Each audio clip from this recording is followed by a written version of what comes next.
Volvemos al aire, 18 minutos pasan de las 11 de la mañana y ya está con nosotros, como todos los martes, la señorita Juliana Chacón. ¿Cómo le va? ¿Cómo anda? ¿Qué tal? ¿Cómo están ustedes? Bien, todo bien por acá. ¿Qué tal? Bien, tomando un mate prestado, muchas gracias. Hace frío, Me olvidé el mate, por hay favor. bombilla y mate acá. Qué bien. No hay ningún problema. Hay agua. Le Yerba. falta cualquier cosa menos el mate. Escúcheme, está frío Sí, y estoy lejos de casa. nos vamos acercando al invierno. Y estoy lejos de casa. Y tan, Hace tiempo que estoy sentado sobre esta... yo me pregunto, y así sería, y en la tarde. Bien, ¿con quién vamos a hablar en la mañana de hoy? Que además teníamos que llamarla y cuarto, no sé por qué. Porque bueno, ahora vamos a nos hablar con hizo un ella. favorazo, la Ajá. verdad, porque ella tenía un curso y se superponía con esta entrevista, Ajá. así que ahí lo dejó funcionando. Santa mía. Un curso online, Un curso. así que le vamos a recontra agradecer a Ixa Raba, oriunda de Tierra del Fuego, nació en 1982, es profesora en letras por la Universidad Nacional del Comahue, Neuquén, es escritora y editora. Está a cargo de las cátedras didácticas de las segundas lenguas y lengua y literatura y su didáctica del profesorado de sordos e hipoacúsicos del Instituto de Formación Docente número 4 de Neuquén. Dirige además el sello editorial de libros ilustrados Tanta Ceniza Editora, tiene unos libros tremendos, y forma parte del comité editorial del Instituto de Arte Americano e Investigaciones Estéticas Mario Bucciaso de FADU UBA. Publicó los poemarios Barda en 2014, La luz no se corta como el papel en 2016, Los sitios de mi cuerpo 2019 y En el patio crece una planta Rosario en 2021. Participó de las antologías Rumiar volumen 1 en 2018, Poesía Años Luz 2020, Poesía Neuquén 2020, Camelia, Mujeres que toman té 2021, Flor del Espinillo 21 en el año 2021 y Paisajes del Interior, antología de mujeres poetas de la Patagonia en 2021. Es ganadora de la convocatoria, hace poquito le avisaron, impulsada por el Centro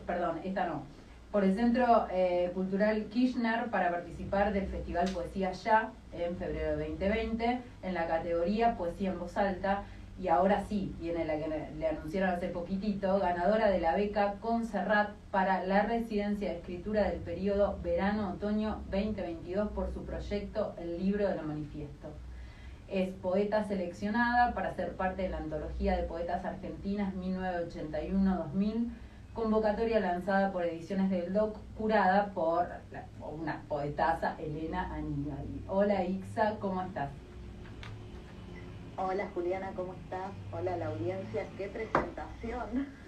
No, qué currículum diría yo, tremendo, qué tremendo trabajo. Bueno, ya soy grandecita. No tanto, algunas estamos peor. Buen día, Ivana Jacón te saluda, ¿cómo estás? Bastante más chica que nosotras, te voy a decir, así que no te hagas la canchera. Vamos a empezar por ahí. Claro. Por el principio, empecemos. Después, una duda, Bueno. ¿tu nombre es vasco? No, mi nombre es árabe, se pronuncia Aisha en realidad. Ah, ok. Sí, me han preguntado muchas veces si era vasco. ¿Y por qué? Por esa X ahí. Pero en realidad es árabe. No, por gusto de mis padres, en realidad ellos pensaban que tenían nombres comunes, se llaman Analía y Omar, y a sus 4 hijos le quisieron poner nombres no tan comunes. Está muy bien. Y ahí quedamos los 4 con nombres que cada vez que nos los preguntan tenemos que repetir. ¿Y cómo además deletrearlo. Exacto. ¿Y cómo lo llevan los hijos? ¿Están todos contentos con la decisión de papá y mamá o les gusta una receta más simple?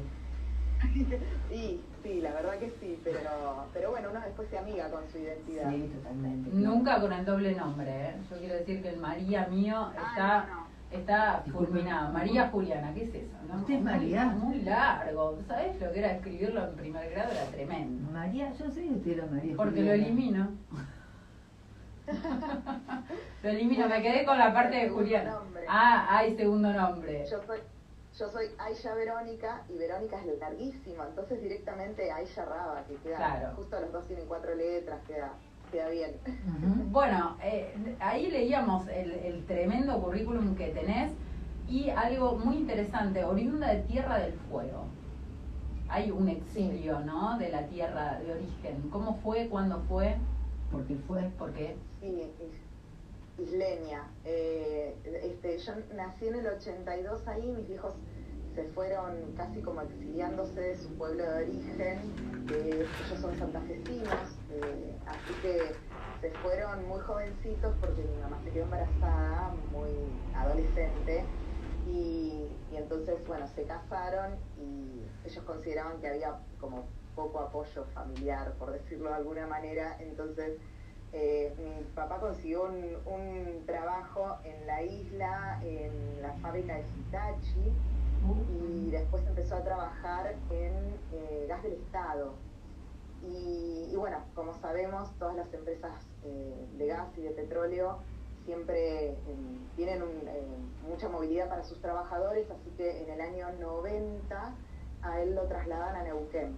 Así que estuvimos unos 9 años, ellos un poquito más, en la isla, y después vinimos acá a Neuquén, que para nosotros era un paraíso, porque la verdad es que, sobre todo en la década del 80, vivir en la isla era bastante, era un lugar bastante inhóspito, y muy, muy difícil las condiciones climáticas. Además teníamos ese contrapunto con Santa Fe, que recuerdo porque nos lo contaron y también porque lo recuerdo sensorialmente. Siempre fuimos desde muy chiquita a la casa de mis abuelos en los veranos, pasábamos casi todo el verano ahí, y era mucho el contraste. De hecho, con mi hermana no sabíamos lo que era una mosca, una hormiga, esas cosas pero porque nuestra vida era muy dentro de casa. Mi papá pasaba tenía un régimen de 5-2, entonces pasaba 5 días afuera de mi casa y volvía 2, y era una persona como extraña en la dinámica familiar, porque estábamos siempre con mi mamá, y siempre muy adentro de casa. Vivíamos en un barrio que es de los más conocidos allá, que es el Intebu. Son unas casas muy particulares de industria finesa, armadas para que el viento no las no sea tan cruel. Y eran unas casas como muy, muy raras, pequeñitas, y teníamos la escuela, que es donde mi mamá trabajaba, muy cerca. Entonces nos las pasábamos yendo de la casa a la escuela, de la escuela a la casa. ¿Cómo lo decía el general? Claro. La escuela, el trabajo a la casa, así. Sí. Ahí está, vos contabas ahí como una, digamos, una casa más parecida a un refugio, ¿no? Parece como más frente a un territorio inhóspito. La pregunta es esta: ¿comenzó ahí tu interés por la lectura, por la escritura, o empezó después?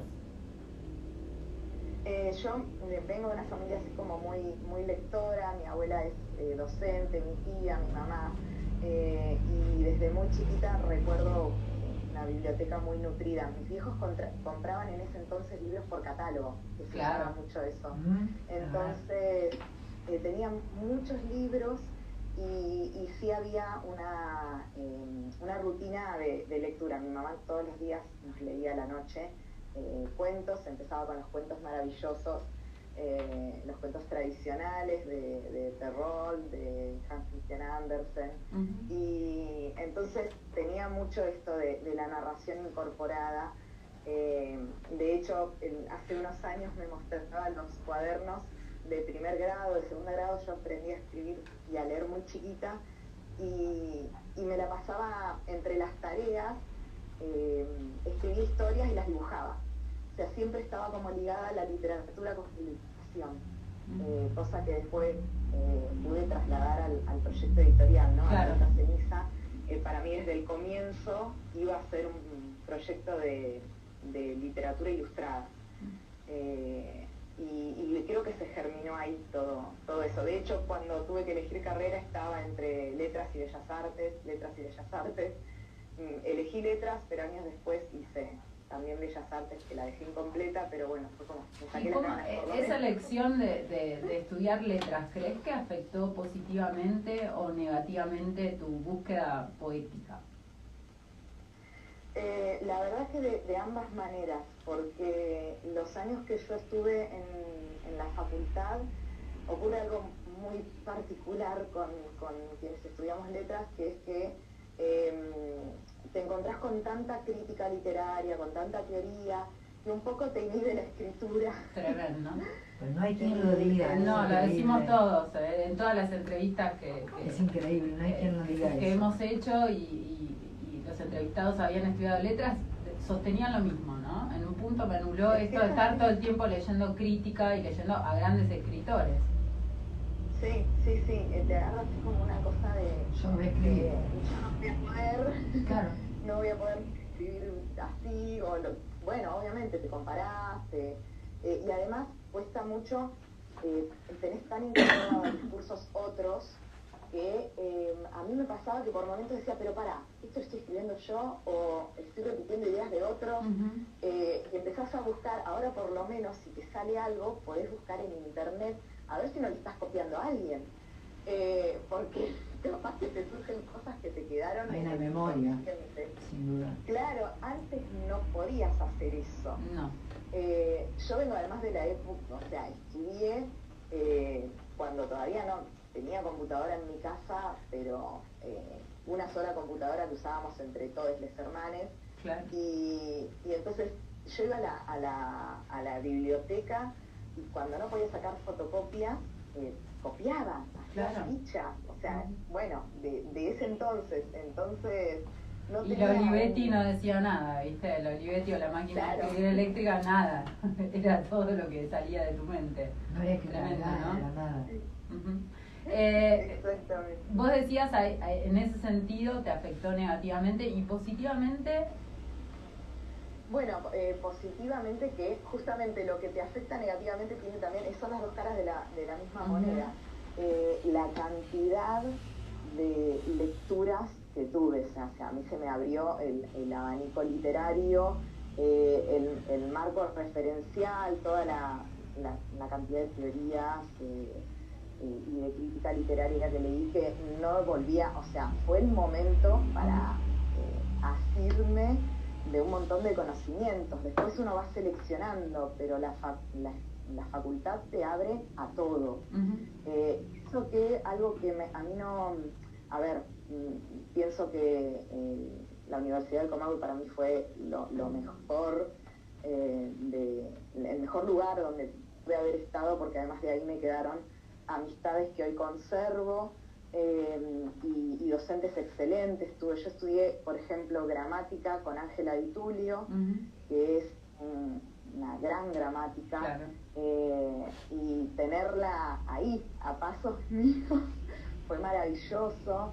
Estudié teatro y literatura europea con Alejandro Finzi, así que fue, la verdad que las personas con las que me crucé, increíbles, pero digamos que cuando yo elegí la carrera había visto varios planes de estudio de las carreras de letras. Yo quería estudiar, obviamente no quería ir a Juan, quería estudiar en la UBA porque tenía un abanico, o en Rosario, tenía un abanico de cada una de las literaturas. Estaba literatura italiana, acá teníamos literatura europea. Claro, ¿no? En La Plata también, yo estudié ahí, también estudiamos Bueno. literatura alemana, rusa, Claro. francesa. Entonces a mí me parecía que era muy acotado, y además ya sabemos, el plan de estudio de cada cátedra, digamos, los profesores son autónomos, entonces eligen quedarte. Y yo, por ejemplo, en literatura europea 1, leí mucho teatro y mucha poesía alemana, francesa, pero a mí me interesaba también la irlandesa, me interesaba Claro. también, y de eso nada, era cosa, bueno, uno es autónomo también en su trayecto estudiantil, pero... Además esta idea de la formación que nunca termina, ¿no? Por lo menos en literatura. claramente, sí. Sí, sí, sí. Ujú. Debiera ser en todas las disciplinas, pero en nosotros que además el objeto libro como objeto de estudio, ¿no? Lo llevamos siempre más allá del placer de la lectura. Y todo esto que vos contás, la pregunta es la siguiente, vos ahora sos docente, digo, ¿qué vuelta le das en la enseñanza a estas ausencias o a estos aspectos negativos que tuvo tu formación? ¿Cómo haces vos para que los alumnos no se vean afectados o intentás que no se vean afectados de la misma manera?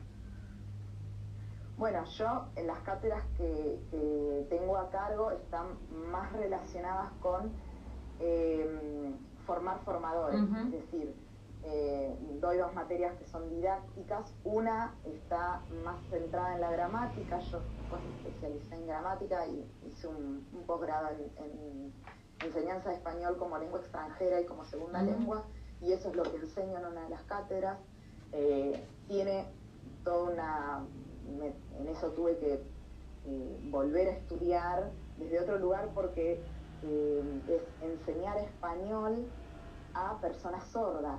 Claro. Entonces es toda otra mirada, se me abrió un abanico nuevo totalmente que yo desconocía, porque la lengua de señas es ágrafa, entonces a las personas sordas se les enseña a comunicarse en español solo a través del código escrito. Claro. La LSA tiene su propia gramática. Y en la otra materia enseño cómo enseñar lengua y literatura.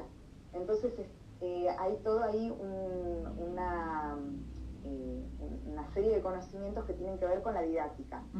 Cosa que debo reconocer, nunca me gustó demasiado. Pero bueno, hoy por hoy es lo que me da. Bueno, pero uno de alguna manera en didáctica recibe, por lo menos a mí me pasó, por ejemplo, cuando cursaba didáctica, conocí a Clarice Lispector en el año, no sé, 99, 98. 77. Y de Clarice no había nada en español, ¿no? Entonces digo, ¿hay algún acercamiento que vos les das a tus alumnos que de alguna manera viene a romper la estructura académica o considerás que no es el espacio?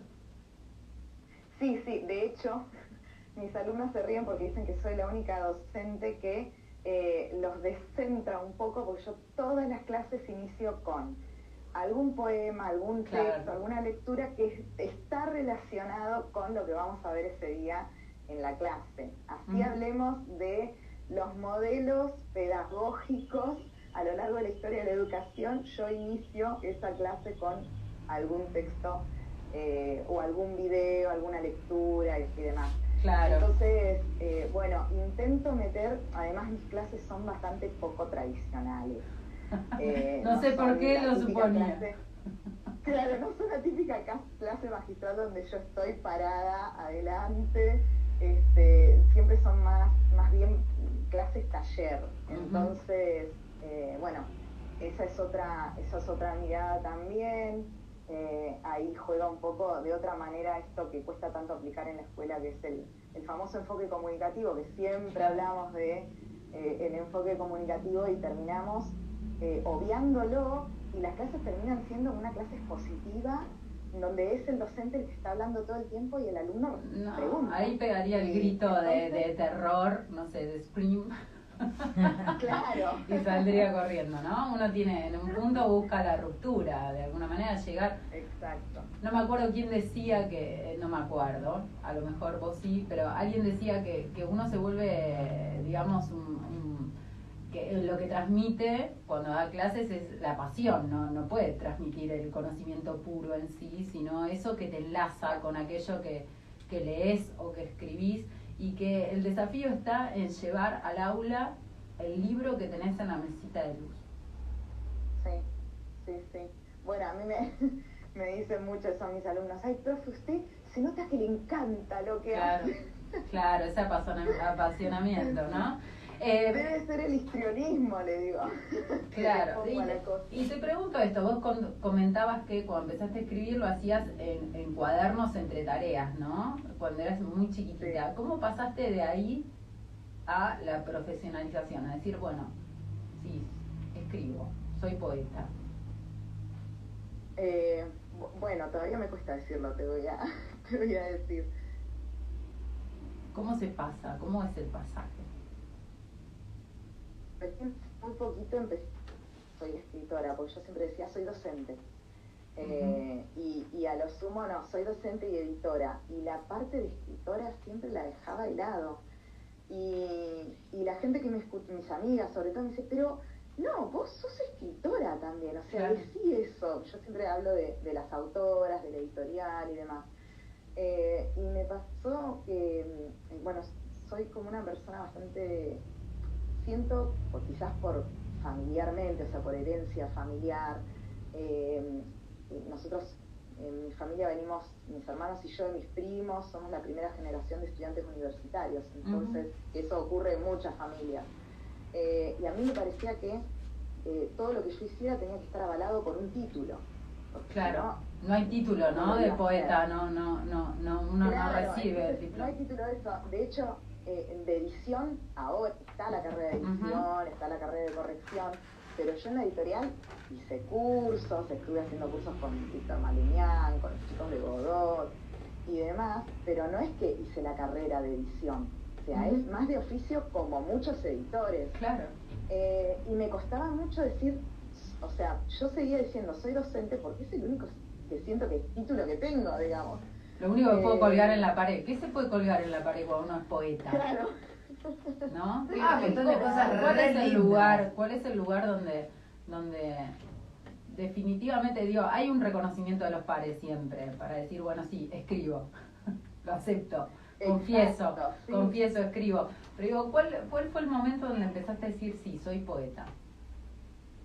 Bueno, cuando ya tenía un libro publicado, al menos dije, bueno, sí, acá hay algo, esto es prueba de que hay algo que se hizo, ¿no? Está el hacer objetivado, materializado en este libro.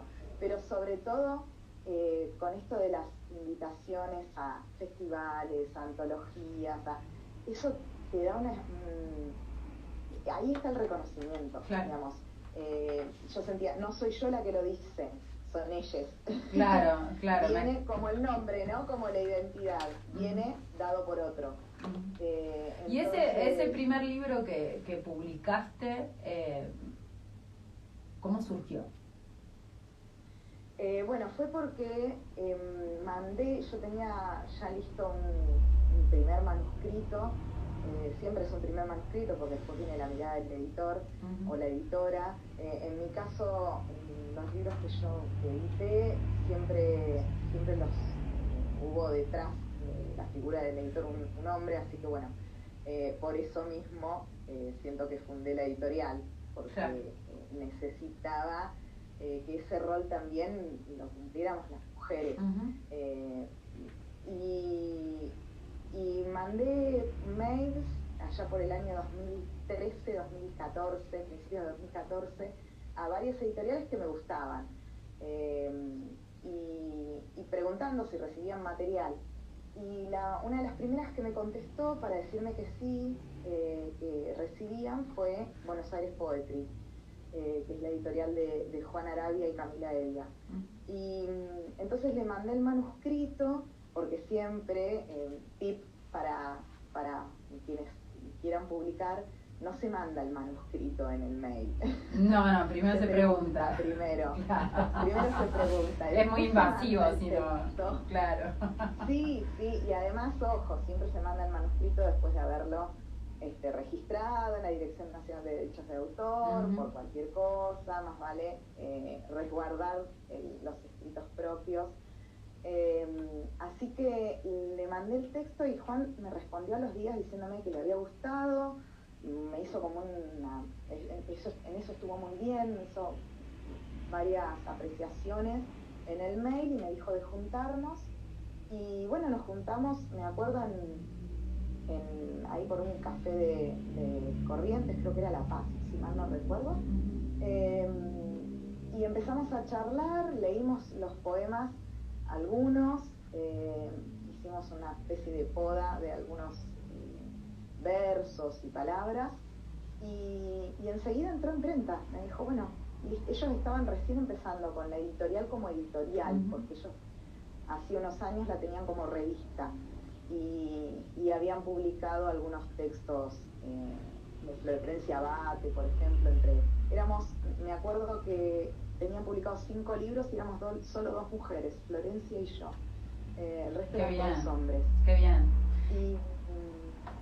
Y bueno, y ahí surgió, digamos, ese primer paso. Y por ese libro me invitaron a rumiar Buenos Aires, que era un ciclo que llevaban adelante Carolina Gioio y Gabriela... Ay, ahora no me sale el apellido. Pero es Gaby Larralde. Y ahí empecé como a circular dentro del circuito de lecturas y ciclos de lecturas de poesía de Buenos Aires. Claro. Y desde ese primer poemario, ¿no? Barda, que fue publicado por Buenos Aires Poetry en 2014, llegamos al 2021 con en el patio crece una planta Rosario, que salió por Queja Ediciones. ¿Cómo sentís cómo sentís que va el pasaje, ¿no? De Barda en tu propia poética? ¿Crees que hay algo que cambió? ¿Crees que hay otras búsquedas, otras obsesiones, que son las mismas? Creo que las temáticas son las mismas. Como decía Borges, uno escribe siempre sobre los mismos temas. Y que en mi caso son temas bastante universales. Digamos, temas que tienen que ver con los vínculos, la familia, vínculos afectivos, vínculos de amistad, el desarraigo, los desencuentros, los encuentros, bueno, el amor, la muerte, el paso del tiempo. Los grandes tópicos. Los grandes tópicos. El whisky malo, el amor, los escenarios.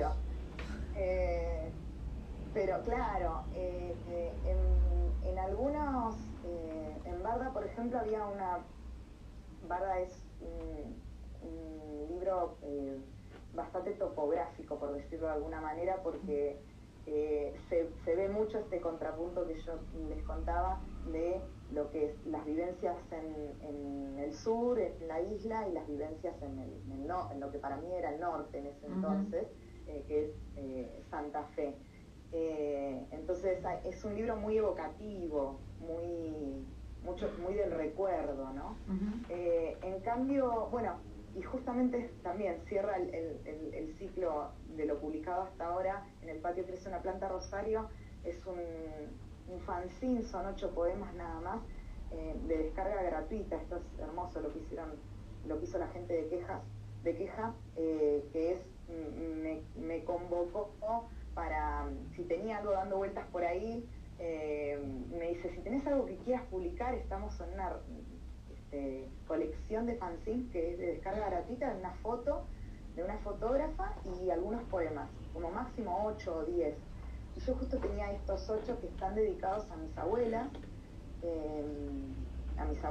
y bisabuelas y abuelas prestadas por la vida, y a las abuelas de Plaza de Mayo.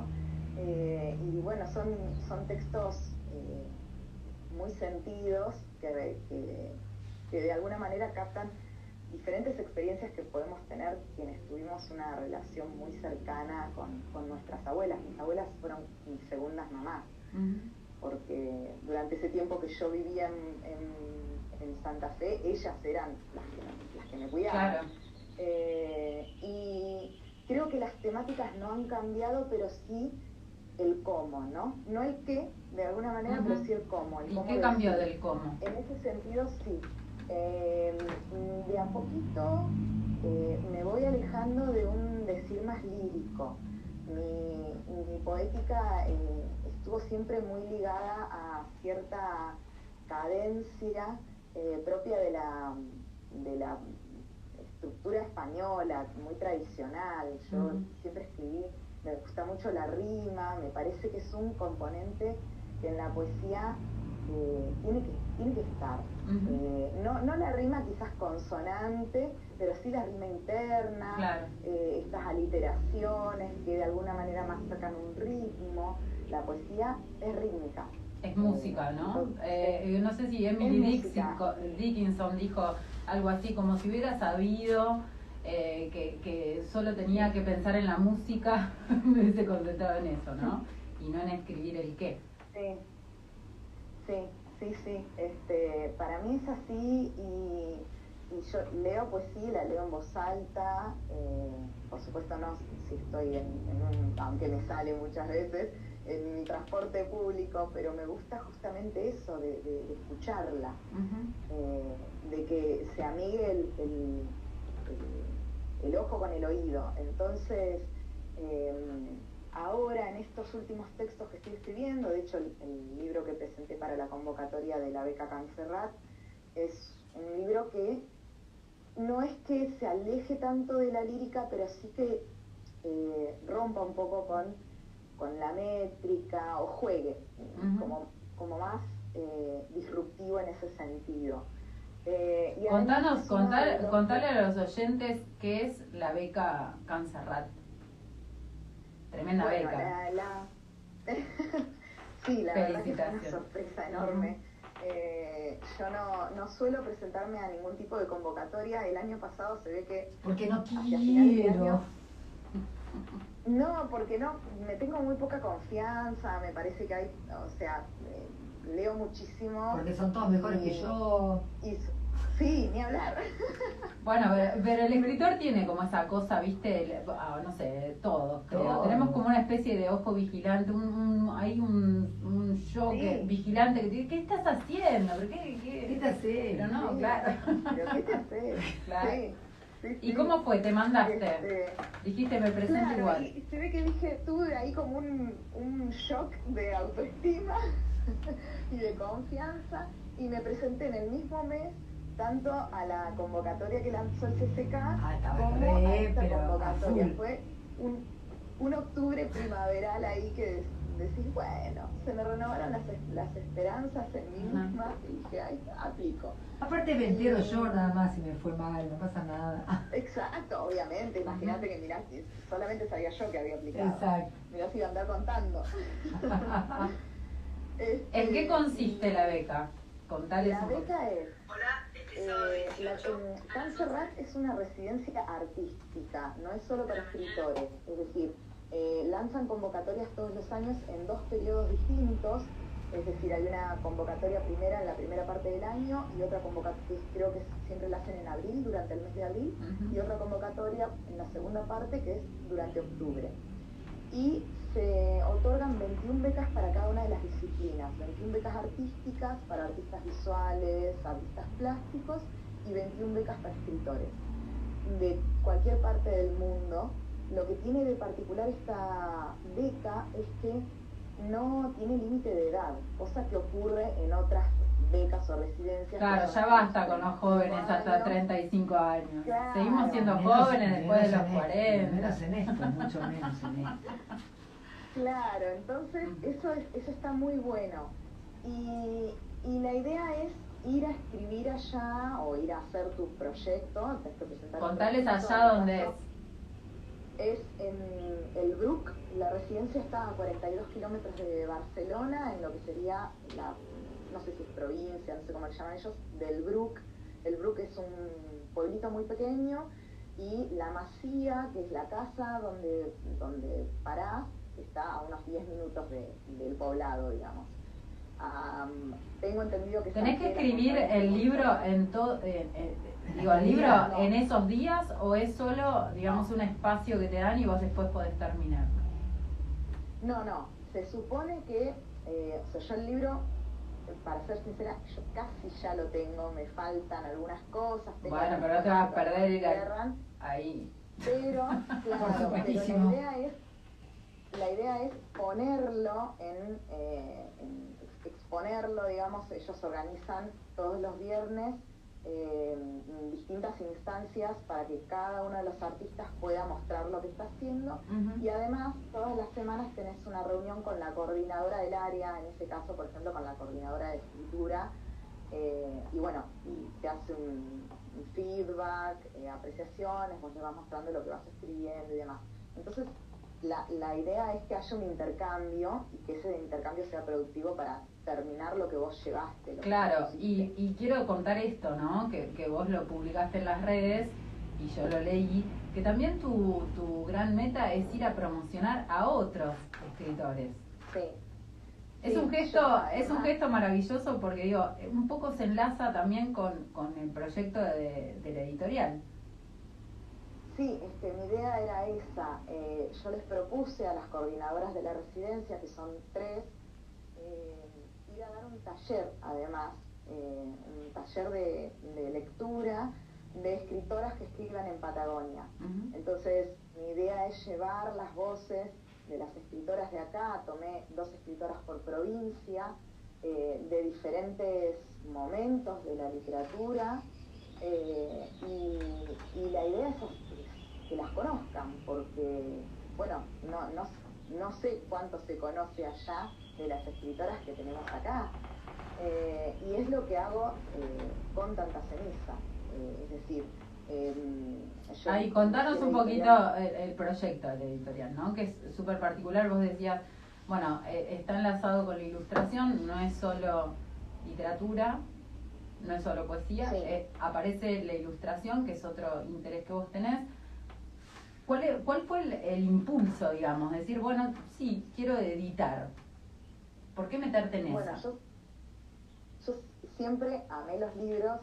Me parece uno de los objetos más hermosos que creó el ser humano, y para mí la literatura siempre fue un lugar de resguardo. Durante momentos muy difíciles yo me encerraba en el libro. De hecho, recuerdo los retos de mi papá, decir, pero deja ese libro y salí a jugar afuera. Yo vivía encerrada leyendo siempre. Y entonces, cuando estudié letras, yo tenía la idea, no era que lo que más me gustaba era ser docente, pese a que lo disfruto mucho y me encanta. Yo quería hacer libros, quería editar libros. Y además me pasaba esto de que leía los legales de siempre, y veía siempre nombres de hombres. Yo decía, pero ¿por qué? ¿Por qué siempre todos los catálogos los tienen que manejar los hombres? ¿Por qué tienen que seleccionar ellos? O sea que ahí la editorial va con una mirada más feminista. Tengo entendido que es porque nacieron primero. Sí, sí. La pregunta es esta, ¿la editorial tiene una mirada más feminista? Sí, nosotras editamos mujeres, identidades feminizadas y disidencias. Pero en primer término, mujeres. Entonces, de hecho, todas las que están en el catálogo hasta ahora son mujeres. Uh-huh. De a poquito nos vamos abriendo. Mujeres y niñas, porque tenemos libros escritos por escritores. Uh-huh. Y la idea de la editorial era justamente aunar estas 2 cosas, ¿no? Palabra e imagen. Que cada libro de poesías pudiera estar ilustrado por una ilustradora distinta. Entonces convocamos, además de a la autora, a la ilustradora, y la ilustradora recibe el libro y hace lo que se le canta, digamos, uh-huh. Hablando mal pronto, porque yo no le pongo ningún tipo de condición, ni nada. Es decir, fíjate qué te pasa con estos textos. Y han surgido cosas bellísimas. Sí. Todos los libros, si bien hay una estética dada por la diseñadora, que es Aisha Sacco,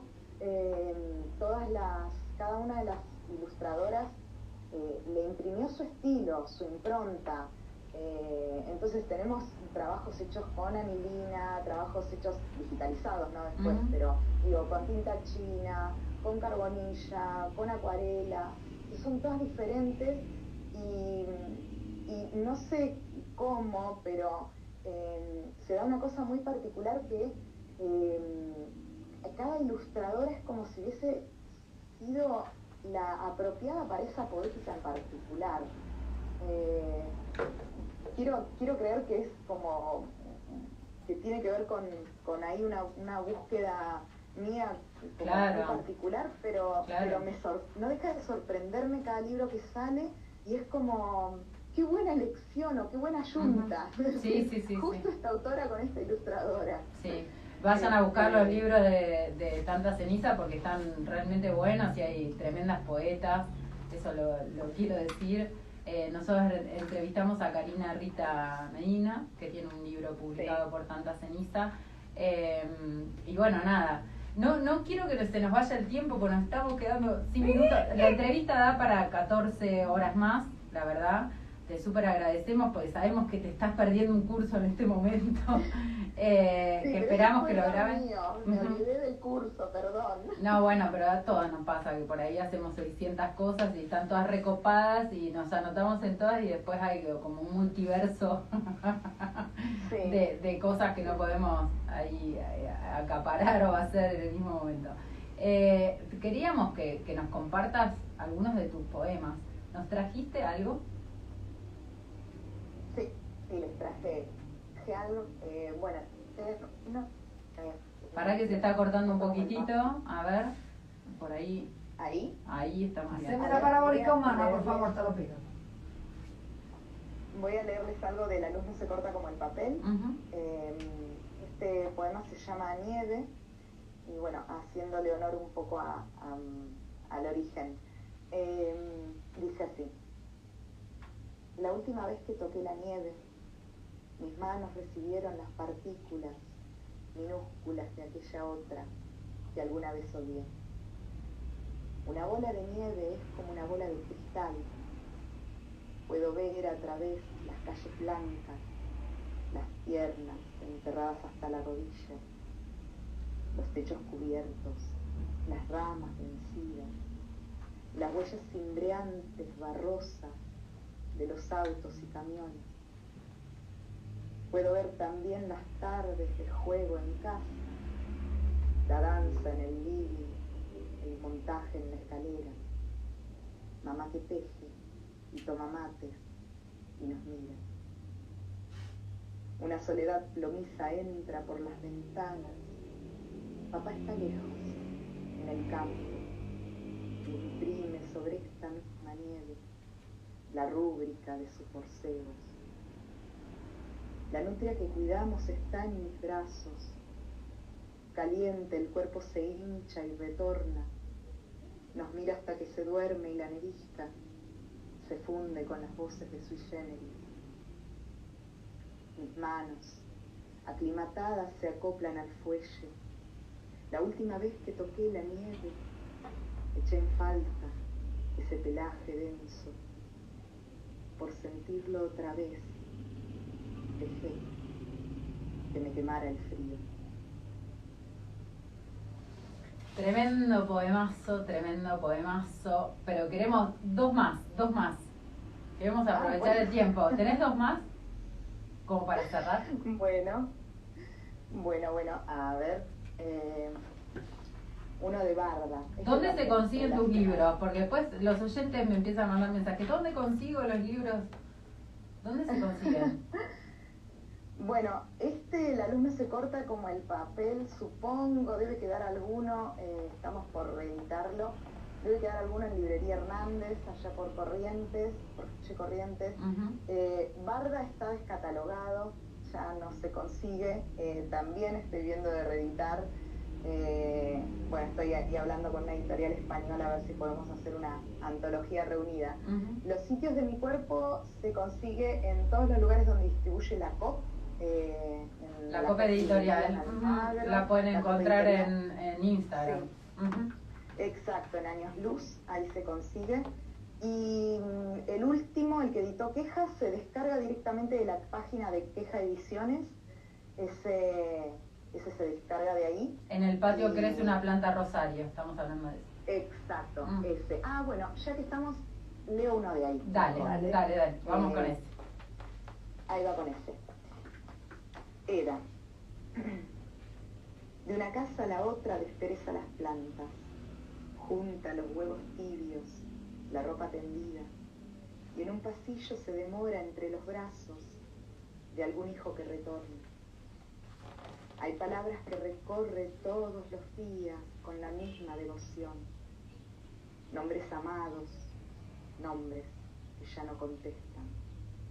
Y otras que deja a la vera de una charla. ¿Cómo se llama? Mientras colgamos de su silencio, ¿cómo se llama? Hace años que intercambiamos regalos. un perfume, un chal, un par de aros, un sombrero que me da un aire a la Hepburn desayunando. Yo no soy su nieta, pero poco importa. El amor, al amor esa cuestión del árbol. La escucho buscar otra vez entre la lengua. ¿Cómo se llama? ¿Cómo se llama? Al idioma del abrazo se le fugan las palabras. Tremendo, a la vera de una charla. Sí. ¿Nos vamos con uno más? Bueno, si hay tiempo. Sí. Uno más. Estamos ahí Bueno, a la vera de la tarde. Nos vamos con este que es un poema en prosa, en realidad, de los sitios de mi cuerpo. Y dice así: muda. La niña junta los granos mientras baja la escalera. Ha trepado el muro y caminando por la cornisa ha llegado al techo. Techo, techo, techo. Alcanza la esquina y ahora desciende hacia otro patio. La vecina la mira desde la ventana. Es la siesta y no tiene ganas de gritarle que se vaya. La niña sigue bajando, se arrodilla, junta, guarda. Los granos se funden todos en sus bolsillos, marrón pardo y atigrado que se mueve, que se estira, toma forma y se arrebata. Más granos y más grandes se torna el cuerpo molesta en el bolsillo que es ahora una jaula. Se estira la niña y otro grano se esconde bajo una garra. Asombrada mira su brazo. De niña a fiera se cambia. Se encoge sobre sí misma hasta alcanzar el piso y camina, lenta, sensual, mortal, sobre sus cuatro patas. La vecina advierte el fenómeno, se asusta, quiere gritar y emite un gemido, quiere correr y se queda inmóvil. El tigre la mira desde el rellano, baja los últimos peldaños y se acerca a la puerta.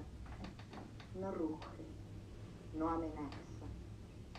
Se inclina hacia adelante y en una mueca, que es más de dolor que de asco, vomita un vestido pequeño y cientos de granos de café y se marcha. Aisha, mil gracias. ¿Pronuncié bien el nombre? ¿O Aisha? Sí. Aisha. Es Aisha, pero no te preocupes. Bueno, Aisha, mil gracias, hermosos los poemas. Te recontra agradecemos por el espacio ahí que nos diste. No, por favor, gracias a ustedes, un placer. Como sea que se pronuncie tu nombre, como sea que sea lo que sea, gracias por este rato y gracias por la emoción de tus palabras. Y la queremos despedir con un temazo de Clara Molino, de la banda Souland, que fue premiado como parte de la campaña de prevención Argentina Unida contra las violencias de género. El tema se llama Despertar, de la banda Souland, de la que formaban parte Clara Molino, Carla Molino, Julieta Venecia, Martín Garazzi y José Millán. Muchísimas gracias. Te mandamos un beso grande. Un abrazo. Hasta la próxima. 7 minutos pasan de las 12 del mediodía y nos despedimos con este temazo. Nos volvemos a escuchar mañana. Chao.